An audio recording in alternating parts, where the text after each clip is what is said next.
Hi everyone, welcome to Wandering DMs. I'm Paul. And I'm Dan, and today on Wandering DMs, we have one of our favorite guests, Mr. Matt Finch. He's the ENnie Award winner, the creator of the first ever D&D retro clone, Swords and Wizardry, Osric, the quick primer on old school gaming, and Matt currently has a big Swords and Wizardry expansion that's on Kickstarter. We're going to be talking about all that and more today on Wandering DMs. Before we get into it, I'll remind everyone that, as always, at the very end of the show, we will be hosting our live after-party chat. That is a live chat on our Discord server with Dan and I, and special guest today, Matt Finch. So Matt will be joining us. So if you want to join in on that live video chat, you can do so by becoming a patron. Just visit patreon.com/wanderingdms, bid at any tier, and you will get an invite to our private Discord server. And around maybe 2:10 Eastern Time today, we will be over there hosting our live video chat. So please join us. We'll look forward to that. Matt, thanks so much for joining us today. Oh, it's always fun to be on the show. We're being informed by our chief aide-de-camp, William, that Matt Finch is hereby joining the Wandering DMs 5-Timers Club. So I think you might be the first, actually. So we'll get a jacket over to you soon. Official Wandering DMs apron or something like that. So I'm so glad you still have the patience for us, Matt. Whether it's an apron or a jacket makes it more or less likely that I will wear it at a convention.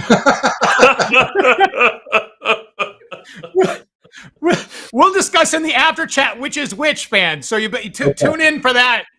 It's a separate discussion. But let's talk about your Kickstarter, Matt. So yeah. we were thrilled to see this up. Swords and Wizardry it's both foundational and it's one of our favorite retro clones to have at the table when we need to direct people to old school D&D that's well presented.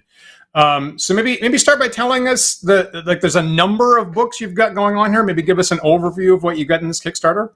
Yeah, let me just give a quick overview because it's all on the Kickstarter page. But so basically, you've got essential Swords and Wizardry, being in the rule book, and a lot of people just like the archetypal, game as it is. And so, but a lot of people want to have expansions and new options and so on and so forth. So, that's why it's segregated in a second book called the Book of Options, which has. It's got a lot of stuff in it. It's got 11 new character classes. If you want to really, go full on Arduin, it's got 11 character classes. It's got 2 new ancestries, one of which is gnomes, since that's not in the original Swords and Wizardry. And then it's also got something called a Stygian, which is a serpent folk type of background. It's got new spells, a few new spells. That's not the most exciting part because most of this come from AD&D as an option, to put into, an OD&D. It has got lots and lots of new spells that are related to the new character classes. It's got a section of advice for the referee, which I think we're going to end up focusing on fairly heavily in this show, which has, some tables for, how to do a first adventure. Build it, a little bit about building a campaign.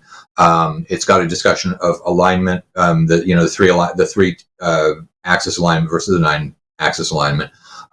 It's got a revised copy of the Quick Primer for Old School Gaming, which will go out as a free PDF after the Kickstarter.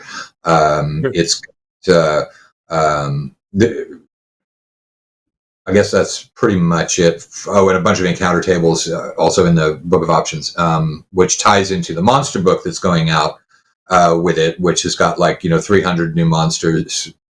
Most of them have been seen before. There's about 40 brand new monsters that have never seen publication before. A lot of nice illustration in the monster book. It's got Tomb of the Iron God, which is a module I wrote a long time ago that's basically refurbished so that to bring it into the product line from Mythmere Games, and Domain of Herringard, which is the start of a new campaign world, and that's sort of like the Judges Guild. Here's a small area, and the various things that are important for starting a new campaign world. So there's also a discussion of alignment in there.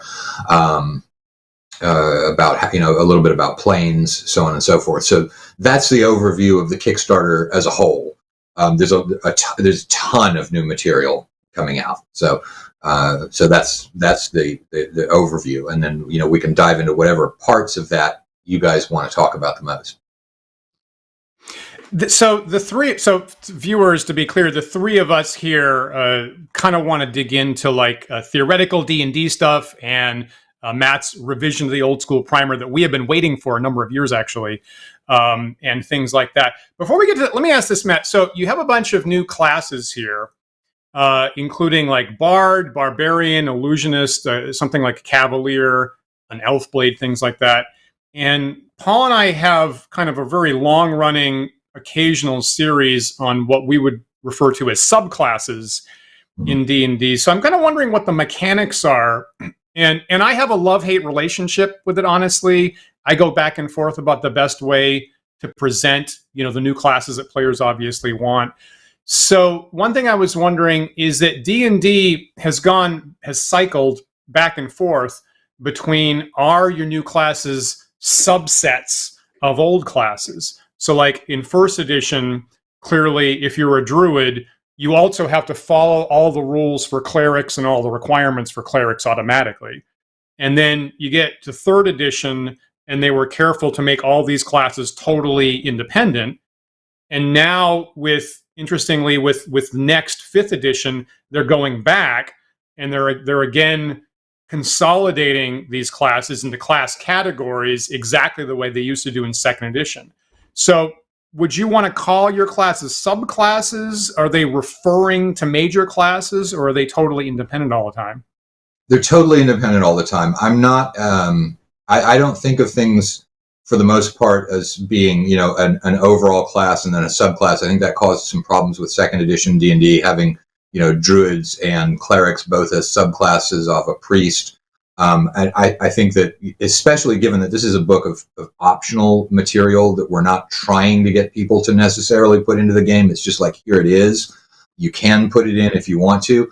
That having everything as a freestanding class is, number one, more interesting because it gives you a little bit more flexibility in terms of the things that you put into the class. Number two, it makes it feel more modular, and modularity is the main issue here. So it's definitely along the lines of the they're not subclasses, they're freestanding things, and in that way, your necromancer, it's a lot like a cleric, it's a lot like a magic user, but it's not either one of the two of those. It's a necromancer. It has its own spell list. Same with the demon hunter, although the demon hunter is very, very much like a magic user, but I think they've got better hit dice and slightly better armor, but not as good as a fighter. But they have, a bunch of spells, and some of the classes in there, especially the ones that were designed by James Spahn. He's followed a method of slowly giving spells and slowly increasing the level on spells for something that had other abilities as well on top of those spells. And so there you have something that's very much, so the troubadour is very much an inferior illusionist, but they've got thief skills and so on and so forth. And so he used a different kind of spell progression than you normally saw in OD&D. So there's a lot, it's most definitely the freestanding character class, not the subclass approach. Cool. That makes sense. Cool. Smart. Let me ask this. Okay, so you've got a class called a warlock. And yeah. I have opinions about like the 5th edition warlock. How much is your warlock like the 5th edition warlock, where they just have free spells all the time? Do they use Vancian casting or not? They do use Vancian casting, but so remember the sorcerer in 3rd edition, where you have a character class that's got a certain limited number of spells. They can access any spell from the list, but it's still using Vancian casting in the sense that you have used a spell slot and it's fire and forget. It's not fire and forget, actually, because you could use it again, but it's access to a very limited pool of spells, but you can pick which one you need. So that's the way that the Warlock is done. It doesn't emulate the 5th edition Warlock, other than in concept, because really 5th edition was really when they finally came up with a class that was, here you've made a pact with something that's powerful enough to give you spells, but you're not a cleric and it's not a god necessarily. So just, the basic witch, that's what a witch, is, looking back at medieval folklore. It's somebody who made a bargain with the devil or whatever. And so bringing that folkloric class into play was the real goal, but he actually used the sorcerer mechanic to do it. Cool. Smart. Those seem like good options for things that our players, commonly ask about, whether it's available or something like that. So I think that makes sense. And to be clear, your Kickstarter has already funded. So people that join it, we have a link in the YouTube description right now. The product is definitely going to be delivered, and you've already reached your major stretch goal. So in addition to the player options book and the monsters and the entire campaign setting and the referee screen, you also have player character sheets. Forgot the referee screen. Right? There's a referee screen in there, which is gorgeous. Yeah. The stretch goal is a PDF of stat blocks for all of the 22 character classes that are now, arguably a part of the game, from first level to 9th level. So that's mostly a referee tool. But it's real helpful to be able to cut and paste stat blocks if you have to assemble a caravan really quickly or something like that. And then also there are character reference sheets, which is just a short PDF with the rules for a particular character class. And that's really just so that you can print something off and give it to somebody who's playing for the first time. That's great. And of course, if any of our viewers don't know, if you're a follower of the Wandering DMs here, we have our own custom house rules that we call the OED house rules. And it's basically an OSR type thing, and Matt's Swords and Wizardry products are all very directly compatible with that. So you can definitely mix and match our products with Matt's, of course. We just put the link in the chat right now. Thanks to William for that. So you can go and join Matt's Kickstarter anytime you like. I want to talk about the revision to the quick primer to old school gaming, if that's okay. And sure. Interestingly, the very first time that the three of us met, which was at TotalCon almost exactly 4 years ago to the day. I think tomorrow is the 4th anniversary of the three of us meeting for the first time. And one of the very first things that you said to us, Matt, is, and we were asking about the old school primer, and you said, I really ought to revise it at some point because I initially wrote it in the context of 3rd edition. And now in the context of 5th edition, there's different emphases that I should possibly make. And we're like, we want to read that. And we finally did this morning. Yeah. I got right on that. Say it again. I got right on that. I finished it within 4 years. Or just 4-year turnaround. It's great. It's funny because back in like 2010 or so, when I first ran my first old school, I was running BX at the time. That was one of the first things I did, honestly, is I found that your primer, and I printed it out and stapled it into little booklets, and I handed it out to my players. And I said, you got to read this. This is, you will understand how I'm running the game once you read this booklet. So we really appreciate that being out there in the world. I'm excited to hear that you're going to make it generally available outside the book as well, because I would love to continue to do that. I think it's still needed to this day.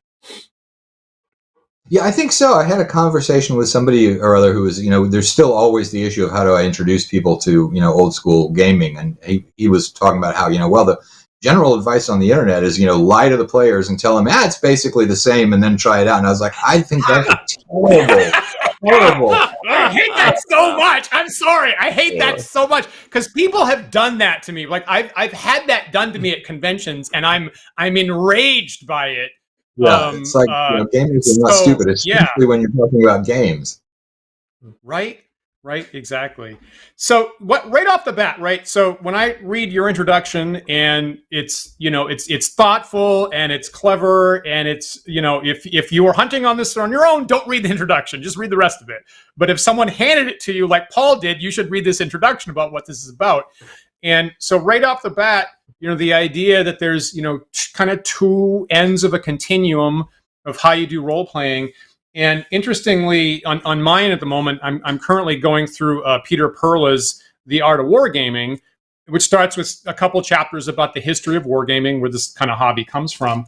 And right off the bat, it struck me in Perla's book that the fundamental distinction, the fundamental debate between what was originally called in Europe free Kriegspiel versus rigid Kriegspiel of, is the referee making up a bunch of interpretations on the fly to make sense? Or do you have a large comprehensive body of rules and math that tries to cover everything? This debate has been happening since the 1800s. And so right off the bat in the first paragraph, that's the fundamental thing that you're trying to communicate between newer D&D, which tries to be comprehensive, and older school, which puts a lot of power in the hands of the DM. And it really has just struck me that we're going on approximately 200 years of this same kind of debate. And I think it's useful to be clear about that.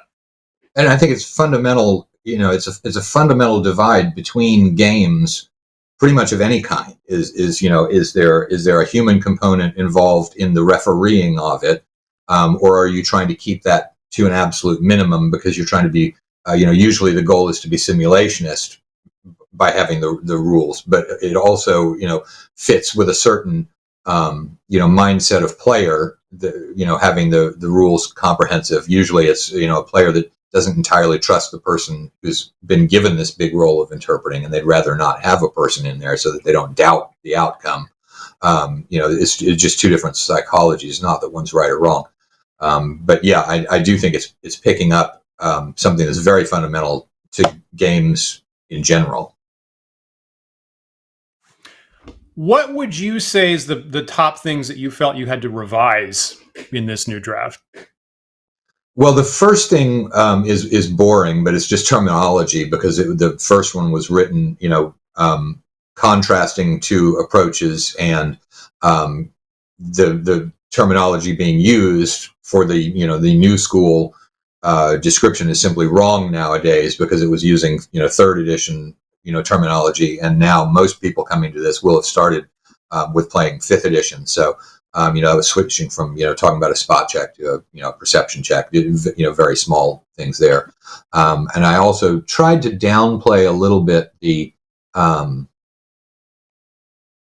characterization of the new school approach to simply describing this as how it would be done, because a lot of people, when they were reading the original version of the quick primer, took it as being that I was trying to that I was saying that one is better than the other, which is not, I think, the case. I happen to prefer the old school approach.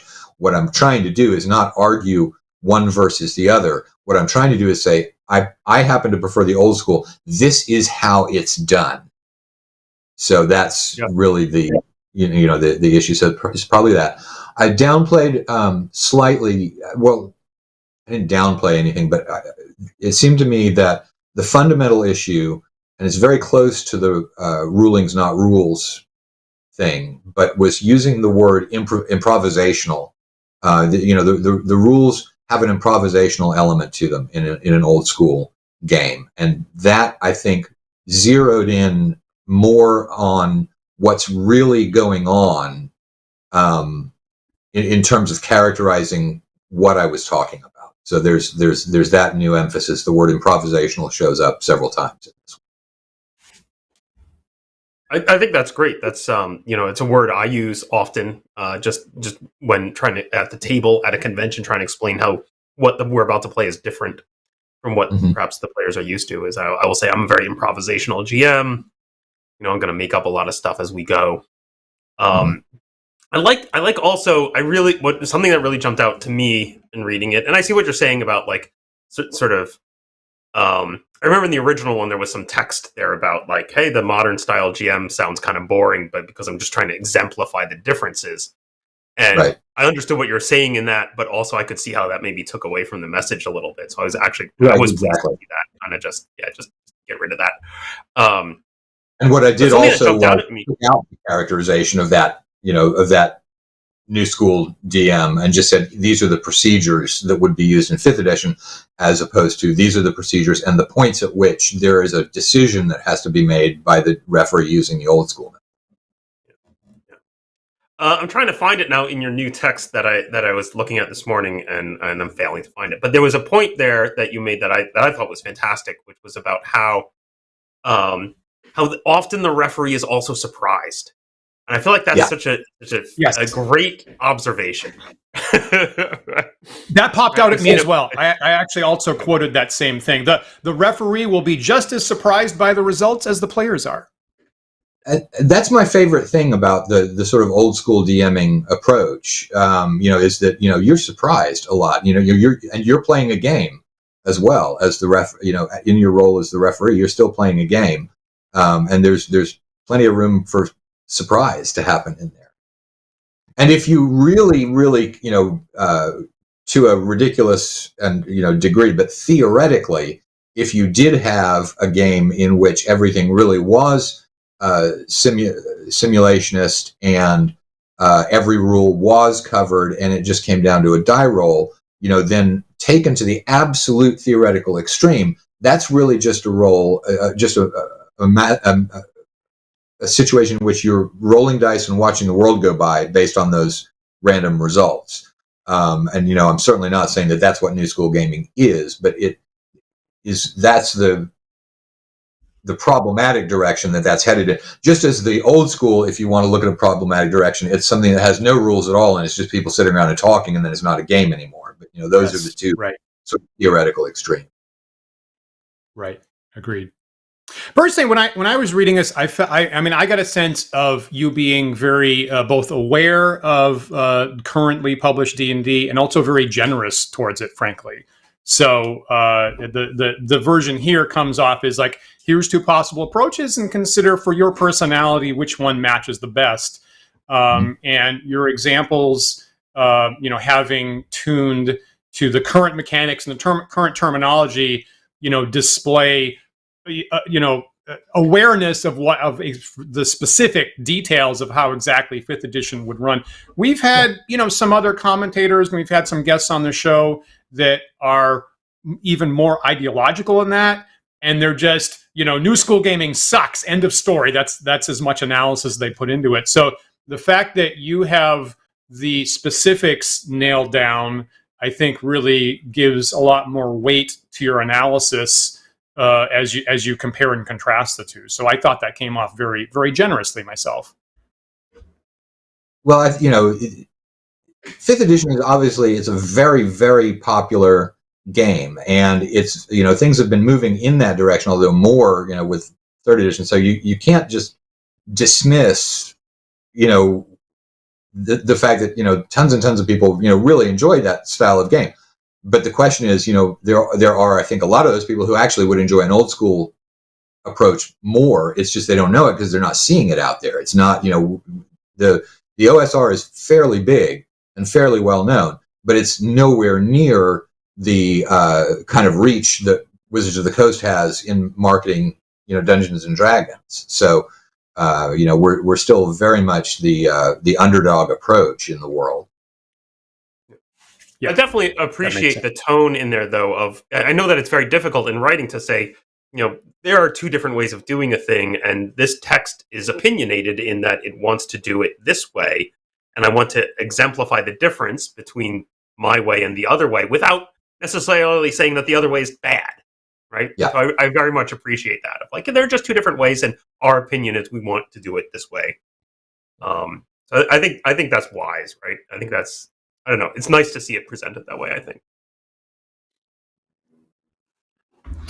I'm curious, and I'll also say, if I can ask. Go ahead. All right, I want to follow up. You mentioned that the original primer was written, from a 3rd edition perspective, and a lot of the updating here was to get it ready to switch the context to talk more about 5th. How much was in your mind of having to prepare for the next version? Oh. Yeah, none, because we really don't know. We don't know socially what that edition is going to look like. I can make a lot of guesses about what the rules are going to look like. And I think that's more specific now because they are going to definitely want to sell it as being 5.5 rather than as edition 6. So I think we're not going to see drastic structural rule changes to it. So I can make a pretty good guess about what it's going to look like. But the real question, and what I think Hasbro is pushing, they are certainly trying to make it more digital, more online. They would certainly prefer to be selling electronic documents rather than physical books, especially in an inflationary environment that's going to probably hit them a little bit harder than it hits the consumers.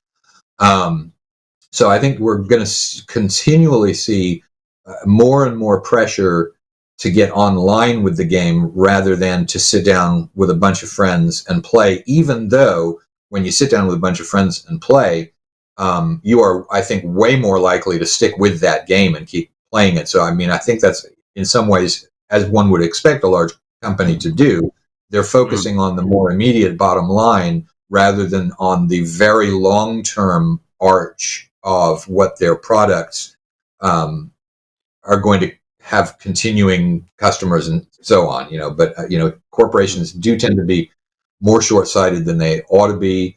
And I suspect that that's going on here. And since what I think the real change here is going to be is the question of, does D&D largely stay a tabletop game, or does it become something that is more seen as an online sort of environment? That would probably be the next thing that might cause some sort of alteration in terms of talking about old school. We may be entering an era where there is a second element to old school versus new school, which is, are you playing at a table or are you playing online?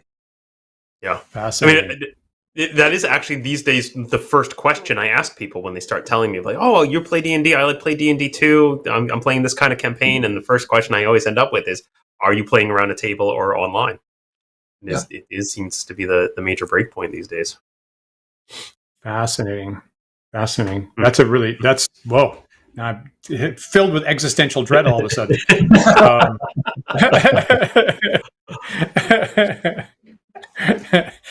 I saw a quote from the founder of SPI, Jim Dunnigan, categorizing war games, again pre-D&D, war games as essentially what is the essence of this hobby?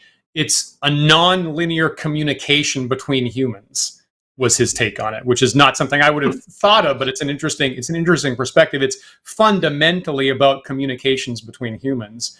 And it does seem like a really good point that it might be challenging to have a robust culture around it the more you're removing the human being element from it. Really fascinating. So, Matt, I ran into this just last weekend at a convention, as I was mentioning earlier, and I would love to get your take on this. And maybe I can pose this as a sort of like, how would you have handled this situation? Case study. Case study, if you will. I was running an original edition D&D game. I had about 5 players sitting around at the table, and had one young man right across from me.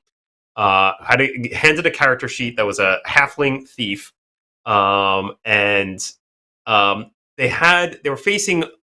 They were dealing with a large camp of threatening human warriors that might invade a nearby village that they wanted to prevent. And they were trying to find ways that were not combat to deal with the problem.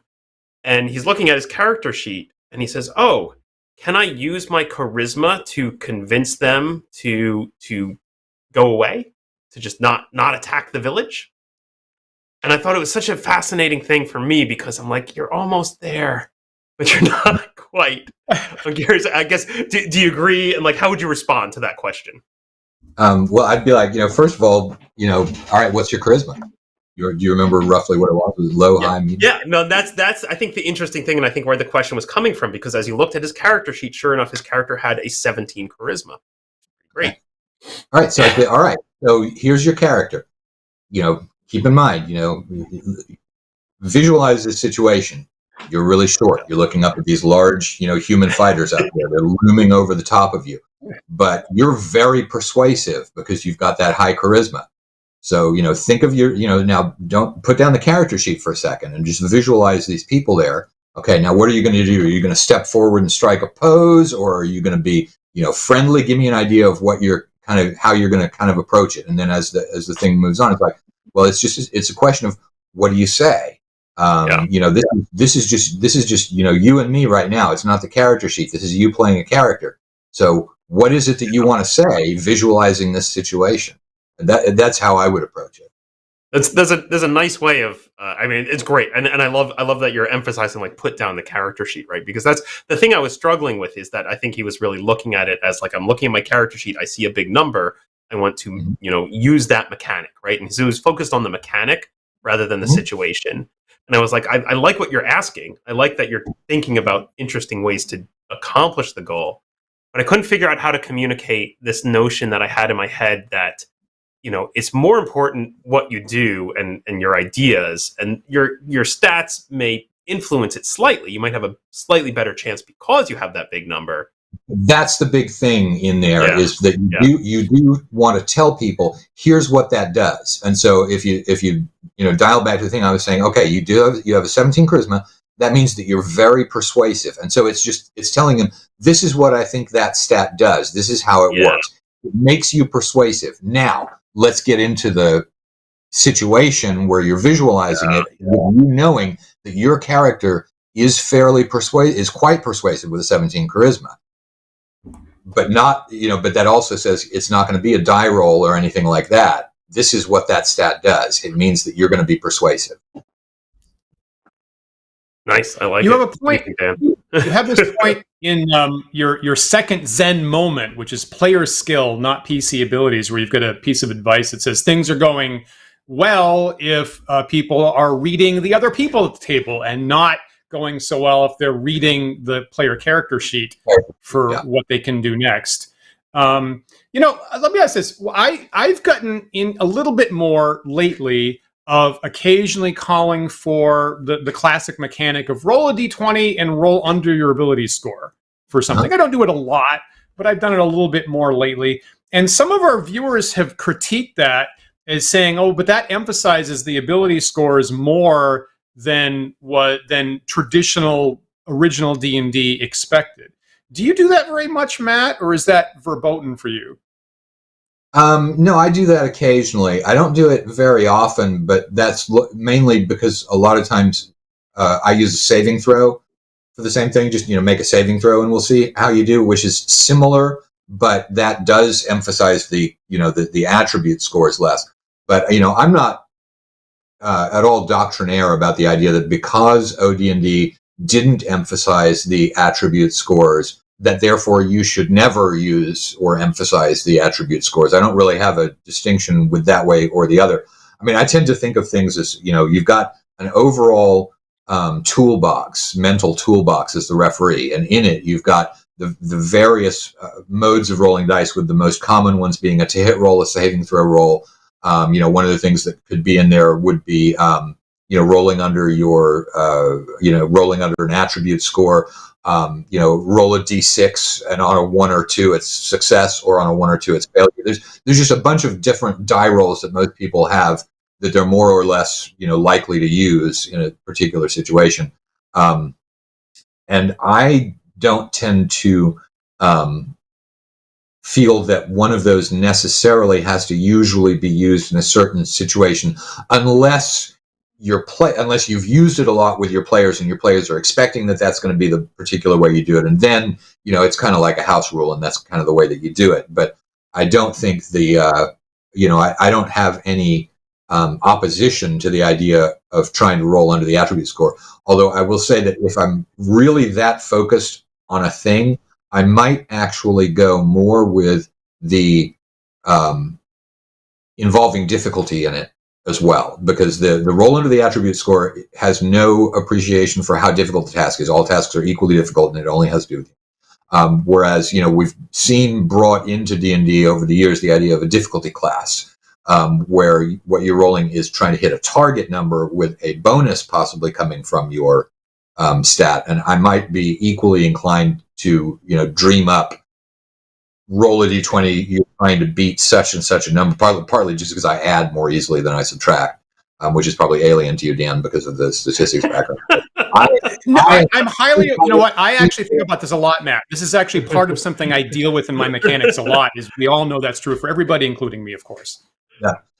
So I would be more likely to mentally think of, this is a roll of 15 or higher on a d20 kind of difficulty type thing, and you've got a good dexterity, so we're going to give you a +2, so roll higher than a 13. It might be something like along those. I'd probably be more likely to actually go that direction than to roll under the attribute. Yeah, I like that take a lot. The one case I always think of that I feel like is doing it right in that is just by the book in some of the old school editions is like opening a stuck door, right? Usually it's in the adventure, maybe that it will tell you something about like, well, this door is swollen shut, or this door is locked, or this door is gated. There's a 1 in 6, 2 in 6, 4 in 6, whatever chance of opening the door. And then people with high strength have a bonus, right? A +1 or maybe +2 if you're really lucky on that roll. And I much prefer that kind of thing, right? Like, and I kind of wanted, in my case, right, I wanted to boil it down. If I go back to my use case of convincing the raiders to go away, right? I was like, well, normally maybe I would roll a reaction on a reaction chart, and because you have a high charisma, I'm going to give you a +1 or a +2 to it. But I don't. Yeah, I personally kind of try to move away from that. Like just roll straight under the attribute, just because, like you said, because it's so tied to the attribute and not the situation. Right. Okay, brief devil's argument, right? So I will say, when using that mechanic, you could have, and you see this in some older modules, you could have a modifier to the ability, of course. So if you have a 10 strength, you could say this is very difficult, so we're going to subtract 4 from your strength, and that's the number you have to roll under now. Or if you have a bonus because someone's helping you, you add to the original number. And now you know the target you have to roll under. So good things are still adding, and bad things are still subtracting. One way you could do it, which happens in some mechanical systems, but I'm not going to be ideological about that. It's one option, depending on whatever your personality is. Now, one thing I'll say, Matt, on that issue of die rolls, I was happy that one thing that you modified in the quick primer was the contrasting examples of people looking for a pit trap in the darkness. And so you go through in current 5th edition terminology how that would work. And then in the old school encounter, you've got people saying, well, if you had a 10-foot pole, I would use it and I would automatically find the open pit, of course. But it's currently gone because it got consumed by a trapped idol. And so now we're going to maybe try something like pouring water. And if all else fails, and you're real careful about this, we're going to still allow the character a 1 in 6 chance to still find the pit. You're going to roll a d6. If it comes up a 1, and you have this very careful sidebar where you kind of defend that, and you say not every referee is going to roll to find something like this. We're referencing the standard rules to find secret doors or hear noises, which is maybe 1 or 2 on a d6 or something like that. So I was happy. I feel that the original quick primer, the one thing I would have collegially critiqued was that it was a little bit hard on the we never roll dice to find secret things in original D&D, and I was happy to see that get a slightly more nuanced take here. Yeah. No, and I think and you can see sort of the reasons why you would do one approach versus the other. It's the simple message. In the one, a long time ago. And again, it was really just, to sort of to get people past the threshold. Because I really think understanding what the old school style of play is, it's largely a threshold. It's an aha moment. It's an epiphany, however you characterize that kind of a thing. But people, it tends to be, I don't get it. Oh my God. Okay. I get it. And suddenly they've got all of it all at once. They understand. It's not so much about my character sheet. It's about me thinking it through. It's about, so that was what I was trying to elicit in the first one based on that observation of the fact that it tended to be a sudden all at once understanding threshold. And now a lot of the people who are reading this, are going to be way familiar, talked to death about, old school, what the theory is and so on and so forth. So I did put in a little bit more nuance, just, I think, as you said, Dan, I think it is a little bit better to include that nuance rather than to leave it out entirely for brute force simplicity. So, Nice. I think that's smart. One thing that occurred to me here, and in the current quick primer, it comes in later near the end in your summary, that for me is very much front loaded, is the pace of play. So for me, the pace and the tempo of play is really paramount. And I don't always get it right, but I feel like I'm trying to get a certain pace of play for interest. And I think that's one thing we see, just like in the tempo of combat in 5th edition versus old school, is you make the point the combats go so much faster. You might have a wandering encounter and it's over in 5 minutes, right? And in 5th edition, I routinely hear we got like maybe 2 fights done in 4 hours or something like that. And so for me, and you make the point, I think it's the great point in the first Zen moment that all of us, that many of us know, ruling's not rules. And the idea that in new school D&D, there's the idea the players need to learn the rules. And I've seen YouTube videos of people saying, well, I'm going to play a new character next week, and I got to sit down with the book, and I got to learn this week, and I really got to study and learn how to play a fighter. So that's going to take a lot of studious effort and really analysis in how to run a fighter.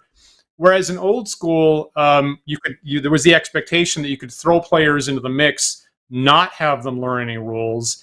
And on the referee side, not only does the referee not have to expect to remember a whole lot of rules, but for me, critically, there's not the expectation that you have to stop the game and look in the book over and over again. So I see a lot of modern games where it's something comes up like, I know there's a rule for this. I know there's a rule for jumping somewhere, and we're going to stop. I'm going to crack open the book. I'm going to find it, and we're going to get that jumping rule just right after about 10 minutes of the game being on pause. And I've seen like discussions on Stack Exchange of this issue. It's like we took 10 minutes to look up this rule, and I would come in as an old school and say, just don't worry about it. Just make up a ruling, move on, and then study it later. So maybe you'll get it right next game. And I've had responses of like, but we bought 5th edition. We have the rules for 5th edition, and we studied them, and I set my character up for this, and we're going to be offended if you claim to be running 5th edition, you don't stop the game to use the proper rule. And for me, that thing, that stop, look in the book, stop the game is for me really huge. It's the difference for me. Okay, but let me devil's advocate you on that, like you did with me. There's a lot of old schoolers who would do the same thing. We're playing this because we're trying to play original D&D, as it was in 1974. So we're going to, by God, look up the rule. Now, granted, you've probably got fewer pages to check when you do that, but right. I think that that is probably still a thing. But here's the difference, I think, that runs between older school and newer school would be that if you're playing the older school kind of approach, it's somehow more valid for the referee to say, you know what, I'm just going to come out with a quick ruling on how we're going to handle this. We can look it up later, but I want to keep things moving, so we're going to do it this way. Partly because you have that ability to make the ruling is in writing for the referee, and so that's part of the rules. And there's always been the whole rule zero is that the final ruling is always with the referee, but it's more integral to the older style where the players recognize this talk about the social contract at the table. The players recognize that part of the referee's job is pacing, and therefore, if you're running into a problem with pacing, it's part of your job to cut through it and say, let's do it this way. Yep. Whereas in 5th edition, with that less emphasized, And I bet you it's more emphasized in the rule books. If you actually read the rule books, I'm betting you anything that there's going to be some stuff in there that does give the referee, the DM, the ability to do that. But people don't read that or focus on it as much. But there's more of the sense that your contract at the table is that you're going to be playing by the rules, rather than the sense that your contract at the table is going to be that the DM is responsible for pacing, is responsible for the speed at which things are doing, and that you can absolutely just be like, okay, we're going to do it this way. So great. A lot of it, and that was actually one of the emphases that I wanted to put into this newer version of the Quick Primer too. Is the idea of the social contract at the table, and the fact that everyone's sitting down with certain expectations, and that is very fundamental to the way that the game ends up playing out when you're doing it. And there are certain slightly different underlying assumptions largely as to whether you're going to be playing an improvisational game or not. And with the old school, you're playing a more improvisational game in terms of the rules, that it's perfectly okay to just be like, okay, here's how it's going to be done. I love this emphasis on improvisation. All the players that I play with here in New York, every single one of them have done on-stage improv comedy at some point. And we've had, it's so true. We a great guest we've had in the past. Her name is Karen Twelves, and she has a book on improv for gamers that she does seminars on. My partner Isabel just wrapped up a course in improv, and I was at an improv showcase last Saturday, seeing the results of her class's education. So that's very much part of the gestalt of our gaming community, and I really loved seeing that emphasized more in the old school primer, because it's very near and dear to our hearts here. Now, okay, the hour is flying by. All right, okay. So I have got to get in before we run out of time. I've got to get in the question that on top of all this other great stuff in your Swords and Wizardry Book of Options, you have a bulked up, expanded discussion of alignment. And yes, it's very careful, and it's very thoughtful. And you go back to the inception of what we consider to be the alignment system from the works of Michael Moorcock, in addition to Lovecraft and so forth. But there's a whole lot of discussion here about what Michael Moorcock exactly meant by law and chaos and balance and neutrality, and your interpretation of it, Matt, and your advice for how to best to use it in the game. And so, as I mentioned, you coincidentally in our last episode, we had the good fortune, we had Mike Moorcock on the show 2 weeks ago, and I made a specific point to ask him about his perspective on alignment in the Elric stories these days. And so, I'm wondering. So I was looking at the bit here to see how closely this dovetails. Did I get it right? Or did I get it wrong? Okay, I was super surprised. Okay, so I asked him, and I feel like one of the things, and so obviously Mike has written for a long period of time, and one of the things that this highlighted for me is that when you talk about some really super famous author and you say, what did they think about X? Well, that changes over time. And there's what they thought as in their first book, and then in their middle career and their late career evolved. And we contain multitudes, and there's a whole different bunch of evolutions to Mike Moorcock and other authors. So the thing that really struck me when I asked him, you ended up coming out with a revised quick primer for old school games. Yeah, right. Yeah, exactly. Right. So caution, you might need some errata there. But so Mike's not a gamer, but I was really stunned that what he said, well, how I feel now about it is he said that is he described something that completely parallels Gary Gygax's evolution, resulting in the AD&D system of 9 alignments. Is Mike absolutely told us 2 weeks ago, he says, well, when I started, I thought that basically law was good and chaos was evil, but now I think you can be lawful and also evil, or you could be chaotic and you could also be good. And I feel there's a lot more gradations to that. And that was frankly the last thing that I expected to hear, but he's evolved completely independently in a very similar way to first edition advanced D&D. I don't know what your take is on that, Matt. Does that blow up? Does that blow up our whole understanding of original D&D now? No, I don't think so. In fact, so adding a third person to the mix along that arc. So what I say, and I may be slightly wrong about this because there's a discussion of alignment in the book of options. There's also a discussion of alignment in the domain of Herring Garden. So I may crisscross those over accidentally while I'm talking. Here's the sort of view that I've got on it, is that with OD&D, when you've got a 3 alignment system, you pretty much that OD&D was written with an implicit idea that law didn't mean without regard to the common good.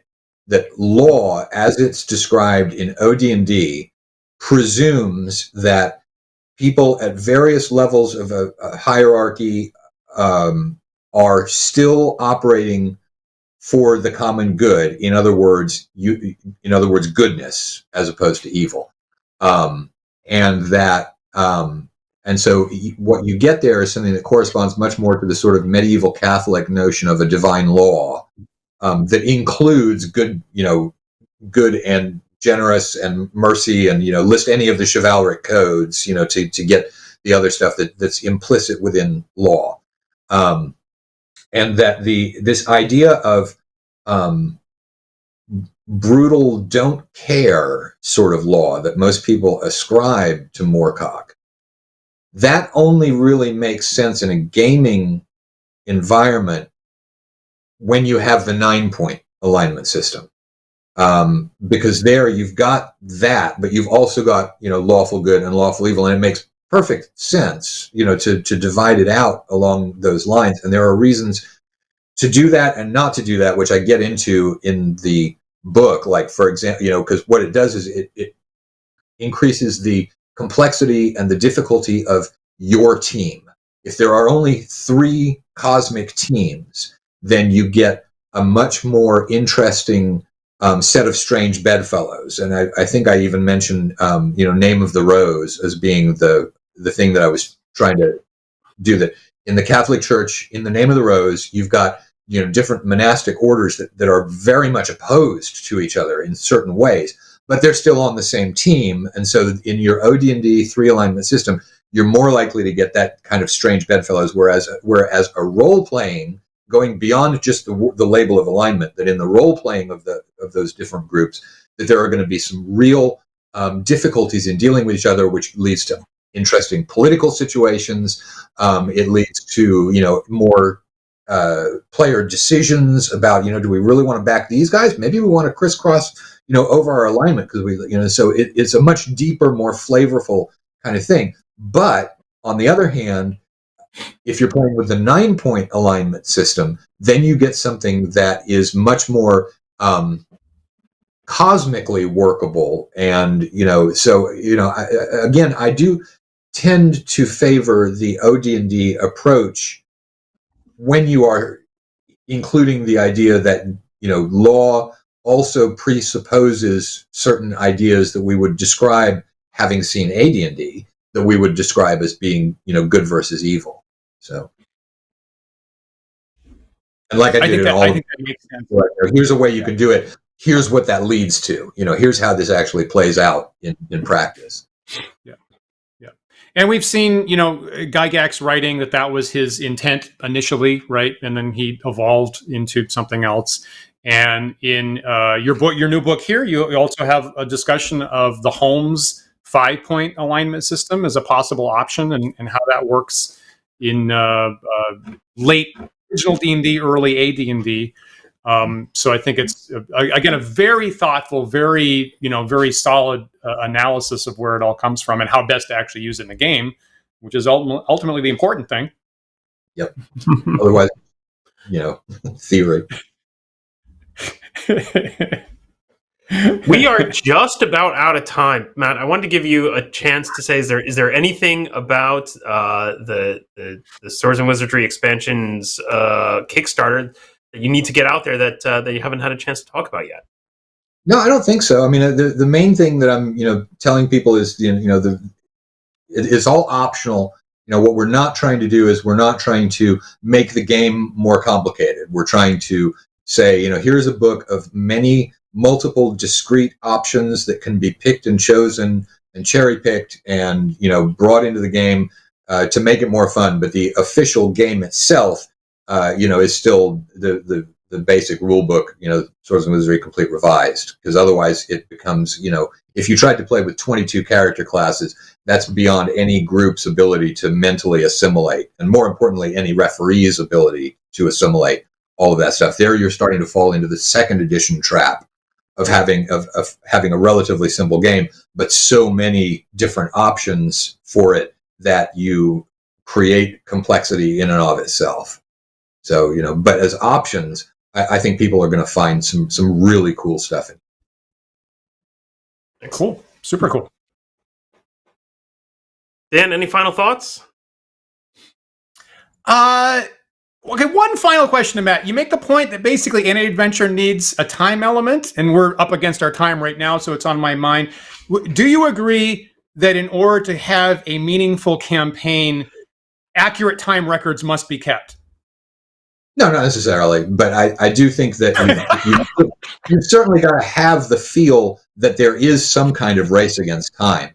This being something that goes back to Tome of Adventure Design as well, and it's got to do with adventure design more than the game. There is, you've got to have a sense of a race against time, and also specifically if you're doing an adventure, your rules have to have. There has to be some sort of disadvantage to being utterly ridiculously cautious in a game. Otherwise, and that comes from the measurement of time.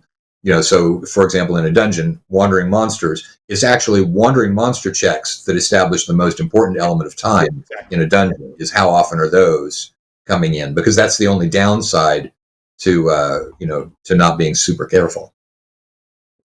I think that's very thoughtful. So I'm personally looking really forward to the Swords and Wizardry expanded rules and the new classes and the updated old school primer and that beautiful referee screen. So again, we'll encourage our viewers to check out the link in the YouTube description. We're going into our last full week. It's already funded. So please go ahead and join Matt's expanded Swords and Wizardry. We'll love it when that finally comes out. Yep, check out that link in the video description here. It was also posted to the chat earlier in the show. If you have further questions for Matt, I'll just remind everyone once again that right after this, we're going into our live after-party chat, and Matt will be joining us. So come join our Patreon at patreon.com/wanderingdms. Join at any tier. You can join us in our after-party chat and get your questions in. We'll look forward to that. Yeah. And as usual, if the show's over, feel free to add comments in the on the YouTube show. Is that right, Paul? Oh yes, of course, yes. Sorry, I was more focused on the after party chat, Dan. But of course, this is legitimate. Of course, viewers, if you have any thoughts on anything we've discussed here, further questions that you want to hear us talk about in future shows, please leave us a comment in the YouTube video. Right here, and we'll check that out, and possibly you'll inspire a topic for a future show.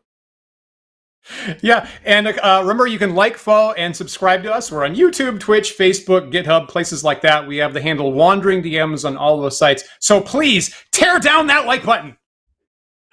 Viewers, if you prefer to listen to this podcast in audio-only format, you can find those files at our website at wanderingdms.com. You can also find our podcast on various podcast carriers such as iTunes, Spotify, Stitcher, Pocket Cast, a lot of places. If you are listening to the show right now on one of those third-party sites and it offers the ability to do so, please rate and review our show. That helps other listeners find us, and we really appreciate it. It really does. And as usual, a huge thanks to our patrons who support the show here. If you'd like to join them, like Paul said, please visit patreon.com/wanderingdms. And every single tier gets you on our Discord server where the conversation continues all the time. And importantly, we'll be there in about 10 minutes for our video after chat with Mr. Matt Finch to answer some more of your questions there. So don't forget that Dan's Old Time Mini Show will be back this Thursday. I'll be on at 9 p.m. Eastern Time. And again, I'll be making some molds and preparing to cast some more miniatures in lead live in my kitchen at some future point. So we'll look forward to that. And again, we'll plan to be back next week. But before that, Matt, thanks so much for joining us. I hope the Kickstarter goes great in its last week.